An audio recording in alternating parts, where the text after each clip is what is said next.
Good morning, everyone. Today I'm going to show you how to do your background for your pop artwork. There's a lot of options. So if you wanted to go traditional with your artwork, you could add a table line to the background of your work, and you can treat it like an actual object that you're looking at in real life. If you want to treat it more like a pop artwork or advertisement, you might just go with a blank background. And then this is another example of that. Or you could break up your background into different types of shapes. But another example that I will show you is using pattern. So pattern like dots or stripes is very popular with pop art. If you are using a pattern, you want to be very consistent about that pattern. So the same size of dots, the same distance apart. And I would recommend with pattern, if you do that, using a Sharpie. It doesn't have to be black though. So I'm going to think of a contrasting color for my background as well. So yellow has already been used a lot. Purple has already been used a lot, or violet. So I want to use a very opposite color on the wheel. So green might be opposite because it was only used once. Red is kind of similar, but maybe either a green or light blue. So maybe I go with a blue-green. So what I'm going to do is just start adding my pattern. I think I'm going to do green and orange,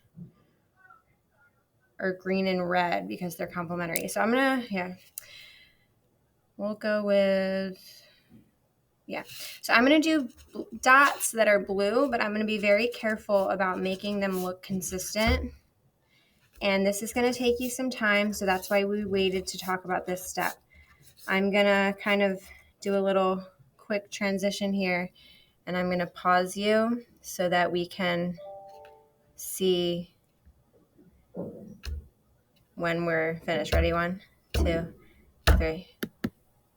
So I did them all roughly the same size so far, and I'm going to do this side next. And then if I want to add more, I can go in between these to use that as a parameter to work with so that I know that it's consistent. So I'm going to do one more. 1, 2, 3.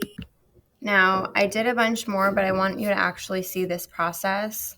I'm actually just going in lines and then skipping over space. Now, you don't have to do dots, but again, dots are popular with pop art because of the comic book inspiration of Ben-Day dots, which means the printer actually had to use dots to make the different colors. So that's where that dotted look is inspired by. Now, this is an okay start. It looks good because we're kind of zoomed in. I'm okay with it, but I think I'm going to add one more dot.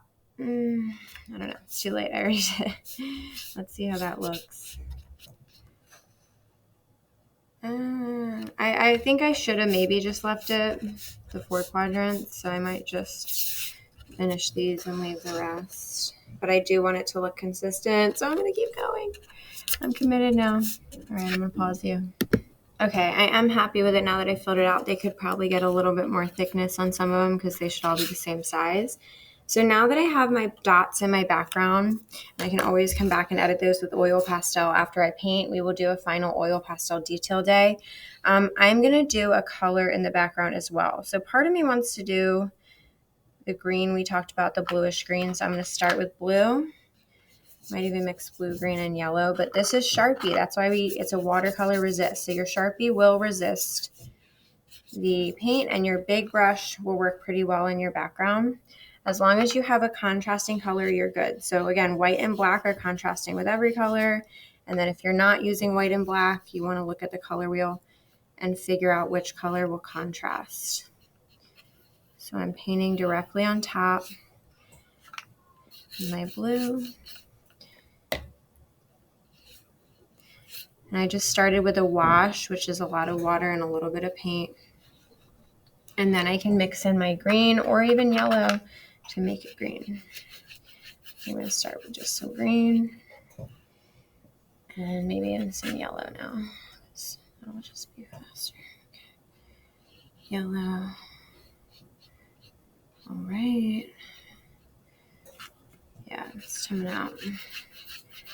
All right. So again, I'm going to put up a bunch of pattern examples on the board for you to pick from, but it doesn't have to be dots. But whatever pattern you do in the background, if you pick to do a pattern, then you want it to be consistent. So you want to have, for example, it could be a broken line. It could be a zigzag line. It could be a stripe.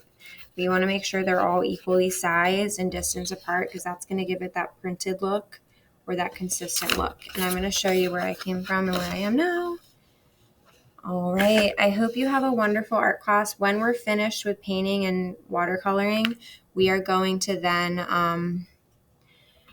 add oil pastel final details if we need to, add textures to anything, or I could amp up some of these dots to make them more consistent. And that's the finishing piece to our still life. If you finish, you can work on an extension assignment that I will tell you about too. Have a great day. I will see you next time, and have a great art class.